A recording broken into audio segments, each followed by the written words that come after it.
Hare Krishna, Dandot Pranam. We start today's Bhagavatam class. Om Namo Bhagavate Vasudevaya. Om Namo Bhagavate Vasudevaya. Om Namo Bhagavate Vasudevaya.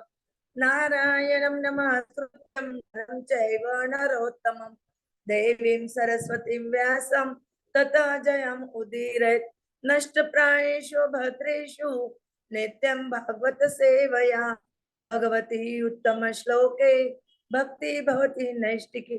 Hare Krishna, Dandot Pranam. Today we continuing Srimad Bhagwatam, Canto 11, Chapter 30, Disappearance of the Yadu Dynasty.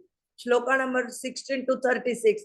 Pradyumna Samo Yudhiruda Matsarau Akrura Bhojau Aniruddha Satyaki Subhadra Sangrama Jitau Sudarunau Gadau Sumitra Surathau Samiyatu Anne Chayevai Nishatam Ulmuka Adaya Sasrajit Shatajit Bhanamukya Annonyam Asadya Mada Ankarita Jagno Mukundena Vimoita Brusham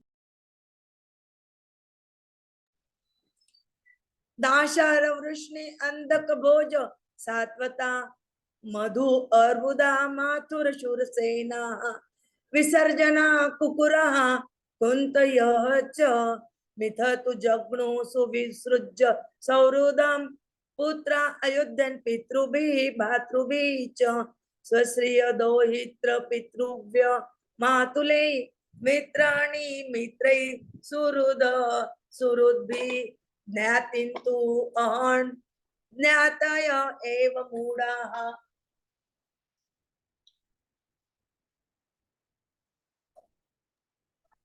Chareshu Yamaneshu Bhajamaneshu Dhanvasu Shashreshu Kshamaneshu Mushtibiju Jobu Ereka Tavrajakalpa Abavan Pariga Mushtina Bruta Jagnu Dishatai Krishnena Varyamana Tutam Chate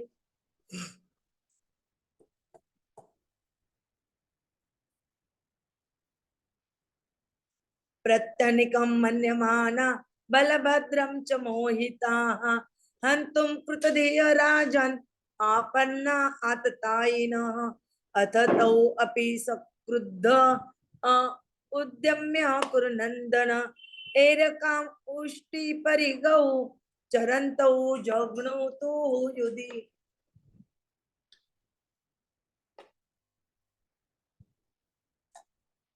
Brahma Shapopasrishtanam Krishna Maya Vrita Atmanam Spardha Krodakshayam Nirne Vainava Agni Yathanam Evam Nasteshu Sarveshu Kuleshu Sveshu Keshav Avatarita Bhuva Bhara Itimene Avasheshita.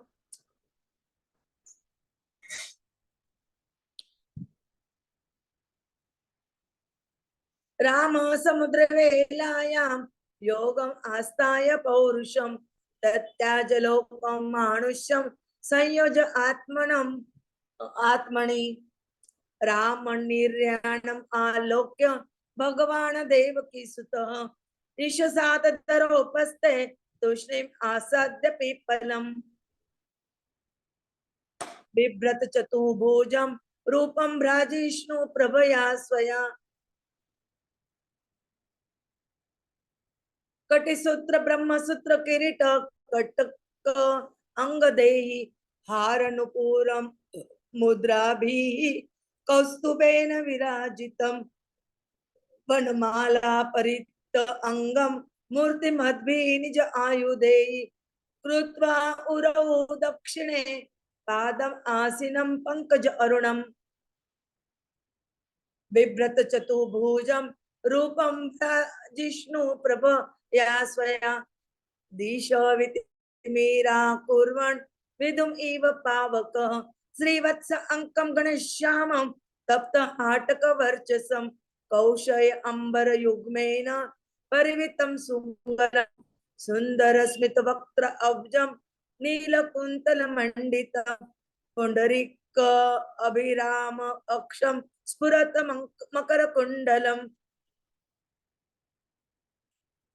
मुशल अवशेषाय खंडकृतेषु लुब्धकाजरा मृगस्य आकारं तच्चरणं विव्याध मृगशंकया चतुर्भुजं तं पुरुषं दृष्ट्वा सकृतकिल्बिष भीत पपात शिरसा पादयो सुरद्विषः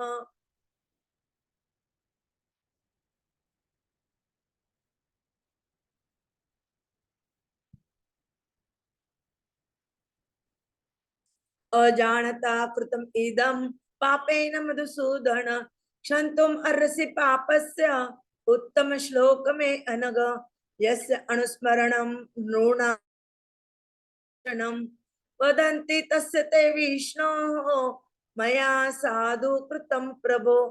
Translation and purport by the Srila Prabhupada. Jagat Guru Srila Prabhupada ki jai.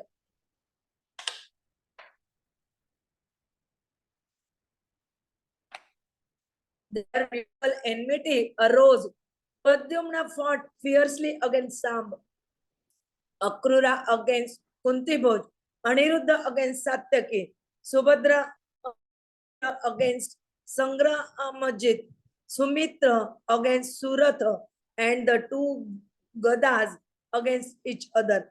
Others also such as Nishat, Ulmuk, Sahasrajit, Satyajit, and Bhanu confronted and killed one another, being blinded by intoxication and thus completely bewildered by Lord Mukunda himself.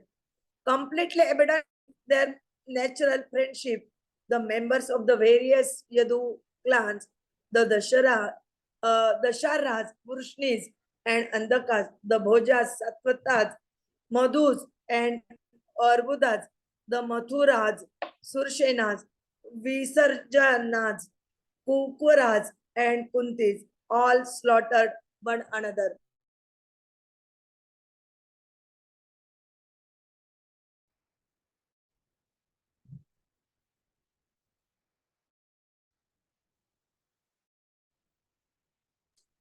Thus bewildered sons fought with fathers, brothers with brothers, nephews with paternal and maternal uncles, and grandsons with grandfathers. Friends fought with friends, well-wishers with well-wishers. In this way, intimate friends, relatives all killed one another. When all their bows had been broken and their arrows, other missiles spent, they seized the tall stalks of cane with their bare hands. As soon as they took these cane stalks in their fists, the stalks changed into iron rods as hard as thunderbolts. With these weapons, the warriors began attacking one another again and again. And when Lord Krishna tried to stop them, they attacked him as well. In their confused state, O king, they also mistook Lord Balarama for an enemy weapon in hand. They ran toward him with the intention of killing him.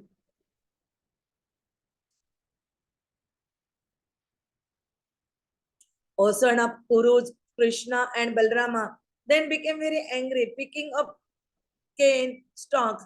They moved about within the battle and began to kill with these clubs. The violent anger of these warriors, who were overcome by the Brahmana's curse and bewildered by Lord Krishna's illusory potency, now lead them to their annihilation, just as a fire that starts in a bamboo grove destroys the entire forest. When all the members of his own dynasty were thus destroyed, Lord Krishna thought to himself that at last the burden of the earth had been removed. Lord Balrama then sat down on the shore of the ocean and fixed himself in meditation upon the Supreme Personality of Godhead. Merging himself within himself, he gave up his mortal world.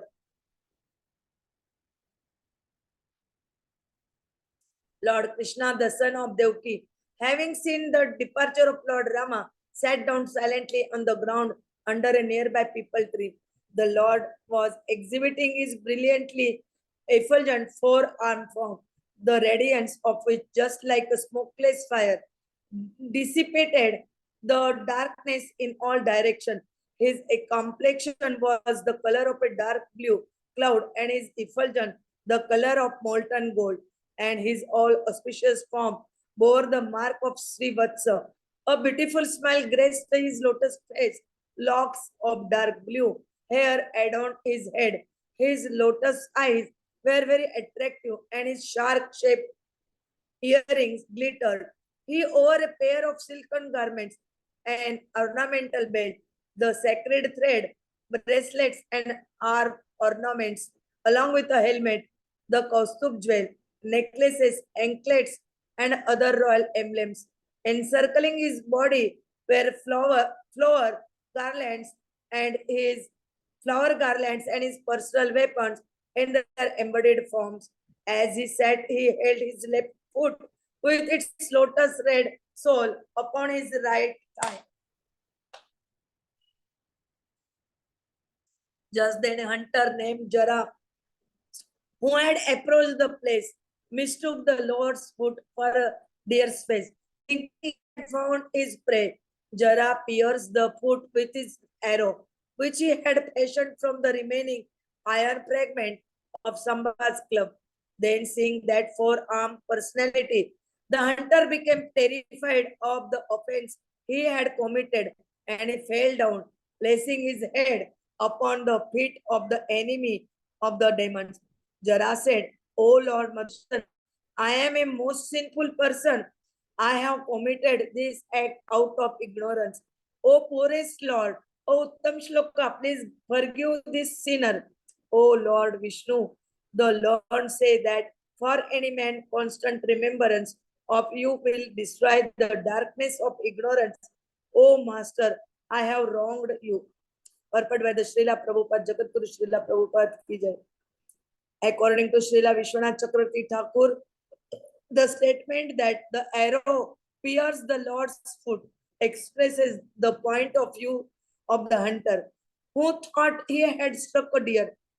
In fact, the arrow merely touched the Lord's lotus feet and did not pierce it. Since the Lord's limbs are composed of eternity, knowledge, and bliss, otherwise, in the description of the next verse, that the hunter became fearful and fell down with his head upon the Lord's feet. Shukdev Goswami would have stated that he extracted his arrow from the Lord's foot. Thus end the purport.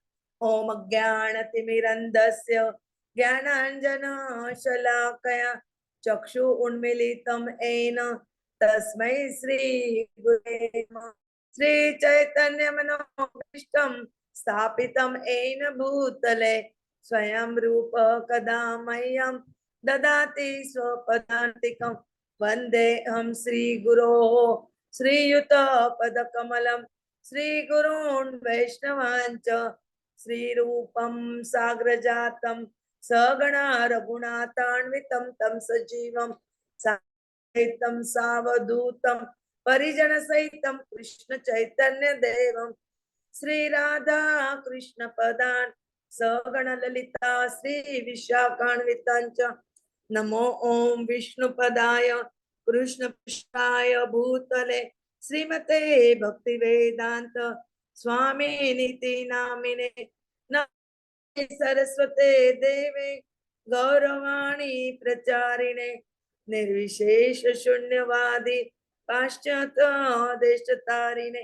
Vancha Kalpatarubecha Krupa Sindhube Evacha Patitanam Pavanebhyo Vaishnavebhyo Jai Sri Krishna Chaitanya Prabhu Nityananda Sri Advaita Gadadhara Sri Vasadi Gaur Bhakta Vrinda Hare Krishna Krishna Krishna Hare Hare Hare Rama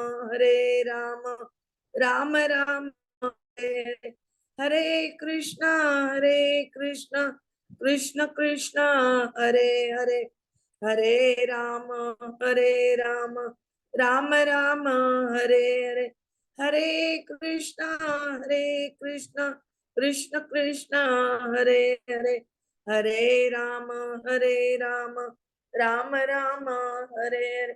Hare Krishna Dandavat Pranam. Today we try to understand the Srimad Bhagwatam, Canto 11, disappearance of the Yadu dynasty, shloka number 16 to 36. In this shlokas, describe about uh, uh, uh, hearing from the Krishna to go Prabhasa Kshetra. They all going to the Prabhasa. They doing the ritualistic uh, activities, and in that time they um, bewilder and beverage or make uh, drink, drink, they fight with each other. Aniruddha and Sam, uh, all are fighting, and everyone will be dead in that fighting. And what they do after that, how the came and he hearing the sound of the deer, and he sent his arrow, that arrow touching the Krishna's left foot, sole of foot, and he became bewildered and fear, and he taking the surrender. And what Krishna told, all these are describing in very nicely in detail. Hare Krishna Dandavat Pranam. Vancha kalpatarubhe cha कृपा सिंधुभे एव च पतितानां पावनेभ्यो वैष्णवेभ्यो नमो नमः. Hare Krishna Dandavat. Hare Krishna. Thank you very much, Mataji. So we are seeing how Krishna has ensured that the burden on the earth, which he felt would continue if his descendants remained, was completely removed. The Krishna says that the cause for his arrival is paritranaya sadhuna vinashaya cha dushkrita. But then it also means that if his sadhus, saints, the devotees are to be protected, the protection has to be starting against the most important illness, which is ego. Because these descendants were directly coming from Lord Krishna, there was very high a chance, a possibility that they would get puffed up. And their ego, and obviously the strength which they enjoyed because of being direct descendants of Krishna, was likely to be a combination which can turn detrimental for the earth and the residents as well. So Krishna has created this situation wherein not only is he ensuring that everything which was there is being destroyed, but also ensuring that his devotees continue to be there without fear or afraid of anyone. So this war is happening. Now we are seeing that Uddhava left for Badrikashram, and then these bad omens were seen. And so Krishna advised his descendants, the Yadavas, to go to Prabhas Kshetra on the bank of Saraswati. Now, Saraswati is something which we know has somehow become lupta or hidden. So there are many efforts being done to find the original source of Saraswati again. So all the descendants were asked to go to Prabhas Kshetra, perform the Swasthiyaya and other rituals. And there, because of the absorbance in festivity and definitely the illusory power of Krishna, they became intoxicated. The moment there is intoxication, there is loss of intelligence. And when intelligence is lost, everything gets lost. And that is what gets described in the shlokas, how they started quarreling among themselves. And not only quarreling, they in fact began killing one another. And it was not limited to maybe one person or two person. Everyone, including Pradyumna, Samba, everyone started fighting. Everyone. Now that is why intoxication is something which has to be avoided. And Srila Prabhupada has asked us, out of the 4 principles, one is no intoxication. Because it overcomes your intelligence. And then you don't know what you are doing. We can become blind by intoxication. We can be completely bewildered. And we lose the real objective of our life. We lose a natural position of servitorship, a position of friendship, a position of being well-wishers for each other. And there will be only slaughtering. There will be fights as Kali Yuga progresses, which we are going to be seeing after a couple of days. From 5th, we are likely to start the 12th canto. That everyone will fight with each other. Even well-wishers will fight with well-wishers.